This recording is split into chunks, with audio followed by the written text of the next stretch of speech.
तो ड्यूनिक कल्टीवेटर के डोमिनेशन के इस वाले एपिसोड का स्वागत है। जैसे कि पिछले एपिसोड में दिखाया गया था, अपना वो बॉस अपने बंदे और अपने सारे बीस्ट को लेके अपने एमसी के मॉल में आने वाला था। तो यहाँ इस एपिसोड की शुरुआत में जब अपने बॉस मॉल के बाहर आता है, तब वो पहले तो अपने दो बुल्ब को मॉल के अंदर भेज के किस तरह की न्यूटन ज़ॉम्बी और कितना ताकतवर है ये पता लगाने की कोशिश कर रहा था। लेकिन यहाँ उसे स्ट्रेंज लगा कि इस मॉल के आसपास स्ट्रेंजली ज़ॉम्बियों के नंबर्स कम है। जो बोलने के बाद ही अपने इस बॉस को उन बुल्ब के द्वारा पता लग जाता है कि मॉल के अंदर भी कोई ज़ॉम्बी नहीं है। इसलिए वो जब मॉल के अंदर जाता है तब उसे एकदम ही सीकिनिंग सा ब्लड की स्ट्रॉन्ग सेंट आता है। जिसके बाद ही हम लोग को देखा जाता है ये सारे ऑयल बैरल में खून भरा पड़ा हुआ है। इस चीज को देख के जब वो बॉस मॉल के ऊपर टंगे हुए कपड़े की तरह ज़ॉम्बियों के लाशों को देखते हैं ना, तब उसकी भी यहाँ फट जाती है। उस तरफ पीछे अपना तो बॉस का चमचा भी ज़ॉम्बी एपोकलिप्स वर्ल्ड में रहने के बावजूद भी उल्टी कर देता है इस चीज को देख के। इसका वो चमचा कहने लगता है कि बॉस, अगर ऐसी जगह पे आपकी ब्रदर इन लॉ लॉस हुई है ना, तब मेरे को पता नहीं क्या करना है, आप ही बताओ। जिस चीज सुन के उस अपने बॉस भी हिम्मत दिखाते हुए जोर जोर से चिल्ला चिल्ला के कहता है कि चाहे ये कांड किसी का भी क्यों ना हो, चाहे वो ब्लैक ब्रेड सिक्योरिटी का हो या किसी और का हो, जो कोई बंदा अपन के साथ यानी कि स्पिरिट डॉग गैंग के ब्रदर इन लॉ का हाथ लगाएगा ना, उसको मरना पड़ेगा। तो सालो ढूंढो वो बंदा कहाँ है। इस सीन के बाद ही नेक्स्ट पैनल हम को दिखाया जाता है कि अपना चोजान उसका ओरिजिनल वर्ल्ड में डायमेंशनल गेट से वापस आ जाता है, जहां वो आके कहने लगता है कि हाँ, ये दुनिया का स्पिरिचुअल एनर्जी कई गुना ज्यादा रिचर है एज कम्पेयर टू वो एकोप्लिस वर्ल्ड। लेकिन अब यहाँ अपना चोजान आने के बाद ही जब साइड में मुंह घुमाता है तब उसको नजर आता है वो ऑर्थोडॉक्स फैक्शन के सारे बंदे जो उसको हंट करने की कोशिश कर रहे थे। लेकिन अब यहाँ इस चीज को देख के अपना चोजान डरता नहीं है क्योंकि वो अभी काफी ताकतवर हो गया है। लेकिन उस तरफ उन ऑर्थोडॉक्स फैक्शन के बंदे लोगों को कुछ पता नहीं है, तो वो लोग अपने चूजान को अचानक अपियर होते हुए देख के तलवार निकाल के जोर जोर से गुस्सा करते हुए कहता है कि साले चूजान के बच्चे, हम लोग के हाथ से तो पिछली बार छूट जाने की वजह से अंकल सन ने हम लोग को पनिश किया, उसका कीमत साले आज तो चुकाएगा। लेकिन अब इस बात सुन के उससे अपना चूजान कहता है कि कुछ 5th लेवल के ची रिफाइनिंग कल्टीवेटर लोग मेरे को यहाँ थ्रेटन करने की कोशिश कर रहा है। लेकिन अब इस बात को सुन के उस तरफ ये सारे के सारे बंदे अपने चूजान को घेर के एक फॉर्मेशन बना लेता है। लेकिन इस चीज को देख के आप अपना चूजान मन में सोच रहा है कि क्यों ना इन लोगों का टेस्ट किया जाए, मेरा newly upgraded blood steel thread कितना ज्यादा ताकतवर है। तो बरो इसी सोच के साथ अपनी चूजान ने एक ही फेल सूप में उन सारे के सारे बंदों को पकड़ लिया। जिस चीज को देख के उस अपने ऑर्थोडॉक्स फैक्शन कल्टीवेटर कहता है कि अबे तू ची रिफाइनिंग के 4th लेवल का बंदा होके हम लोग को इस तरह एक साथ कैसे कैच कर लिया। जिस बात के जवाब में उससे अपना चूजान कहता है कि अबे सालो, तुम लोग का इन्फॉर्मेशन अब आउटडेटेड हो गया है क्योंकि अभी मैं एक 6th लेवल का ची रिफाइनिंग का बंदा हूँ। जिस बात को सुन के अब उस तरफ अपने ऑर्थोडॉक्स फैक्शन का बंदा कहता है कि यह कैसे हो सकता है, तो वैसे सिर्फ 3 दिनों के अंदर अंदर ची रिफाइनिंग के 6th लेवल तक पहुंच गया है, ऐसा होना नामुमकिन है।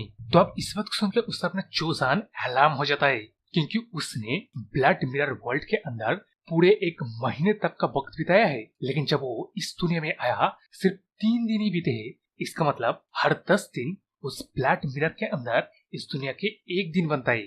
जो बात सोचने के बाद अपना चोजान इन लोग को पूछता है कि अब सालो जल्दी से बताओ, तुम लोग को अंकल सू क्या यहाँ पे आया है और क्या तुम लोग बस इतने ही हो, बाहर कोई और सारे बंदे तो नहीं है ना। जिस सवाल का जवाब जब ये सारे बंदे नहीं देते तब अपना चूजन उनमें से एक बंदे का काम तमाम कर देता है। जिस चीज को देखकर उस तरफ वो सारे बंदे डर जाते हैं। इसी चीज का फायदा उठाते हैं अपना चूजन इन लोग को कहता है कि अगर तुम लोग ऑनेस्टली मेरे सवाल का जवाब दोगे ना, तब मैं तुम लोग को जाने भी दे सकता हूँ। तो अब इस बात को सुन के अपना ये ऑर्थोडॉक्स फैशन का बंदा कहते हैं कि मैं बताता हूँ, हम लोगों ने तेरे हाइडआउट का पता लगा के एम्बुश करके मारने का बारे सोच के सिर्फ हम लोग या है अंकल सुन ही आए हैं। जिस चीज को सुन के उस अपना चूजान इन लोग का काम तमाम कर देता है। जिस दौरान वो सारे बंदे लोग कहने लगते हैं कि चूजान, तूने कहा अगर मैं सच सच कहूँ तो मेरे को तू जाने देगा।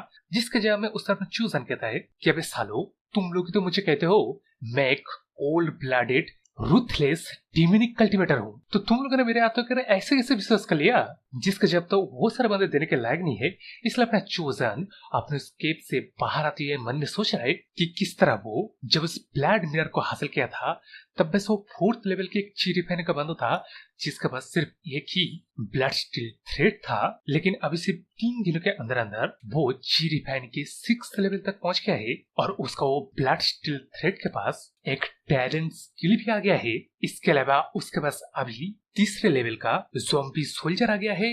उसके ऊपर से इस ओरिजिनल वर्ल्ड के मुताबिक अपने चूजन का कल्टीवेशन का स्पीड सिंपली जीनियस है। लेकिन ऐसा जो है ना, उसका एक कीमत है, एक ड्रॉबैक है, और वो है अपना चूजन जब ज़ॉम्बी एपोकैलिप्स वर्ल्ड में गया था तब उसका लाइफ स्पैन 10 गुना तेजी से चूसा जा रहा था। इसलिए अपने चूजन को और भी ज्यादा फास्टर पेस में ब्रेक थ्रू करना पड़ेगा, बस सिर्फ उसका लाइफ स्पैन को एक्सटेंड करने के लिए। तो अब ज़ॉम्बी वर्ल्ड में अपने चूजन के पास एक इनएग्जॉस्टेबल ब्लड भरने से लेकिन कोर्प्स रिफाइनिंग के लिए जो मटेरियल्स चाहिए होगा, spiritual plants, others medicine ingredients, वो सब कुछ अपने चूजन को इस दुनिया से ही कलेक्ट करना पड़ेगा। तो जब तक वो ब्लड मिरर एनर्जी रिकवर कर पाए उससे पहले अपने चूजन को वो सारे मटेरियल्स को कलेक्ट कर लेना पड़ेगा। इसलिए हम लोग को नेक्स्ट पैनल में दिखाई जाता है अपने चूजन को सिटी के अंदर बाजार में जाते हुए मन में सोच रहे कि उसने ऑलरेडी कॉप्स रिपेयरिंग के लिए सारे मटेरियल कलेक्ट कर लिए है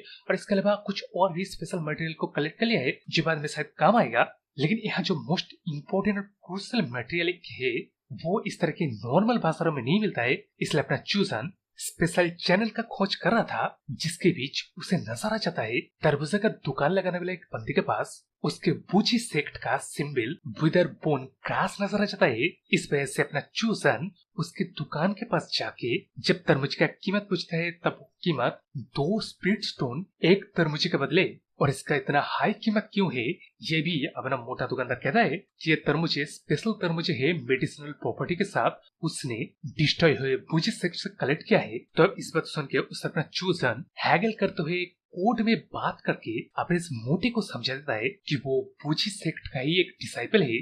तो इसलिए अपना मोटा अपने चूजन को कोच में लाता है। उसके बाद जब वो एक दूसरे को इंट्रोड्यूस करता है तभी मोटा एकदम ही हैरान हो जाता है कि ये अपना चूजन है, क्योंकि ये मोटा और अपना चूजन एक ही बैच में बूजी सेक्ट में ज्वाइन हुआ था। तो इसलिए अपने मोटा अच्छी तरह से जानता है कि अपने बैच का टॉपर का क्या नाम है।